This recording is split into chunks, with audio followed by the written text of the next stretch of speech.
Bentrovati al meteo. Con il maltempo dello scorso weekend l'estate ha subito una battuta d'arresto ed è pure caduta la prima neve sulle nostre montagne sopra i 2000 metri. Nella giornata di martedì 10 settembre tuttavia ci sarà il sole a farci compagnia. Nel dettaglio sul Veneto il tempo sarà stabile e soleggiato e il cielo si presenterà al massimo poco nuvoloso. Non sono attese piogge particolarmente degne di nota.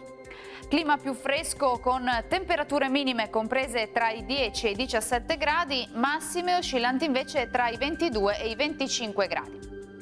Situazione simile sul Friuli Venezia Giulia con ampio soleggiamento, anche qui il cielo si presenterà sereno o al massimo con poche nubi a carattere sparso. Temperature invariate, minime tra i 13 e i 17 gradi, massime tra i 23 e i 24 gradi. Uno sguardo infine al Trentino Alto Adige, poche novità, anche qui avremo un ampio soleggiamento ovunque, salvo per innocui addensamenti sui settori meridionali della nostra regione. Temperature minime tra 10 e 11 gradi, massime sui 24 gradi. Bene, dal meteo di Antenna 3 per ora è tutto, buon proseguimento in compagnia della nostra emittente.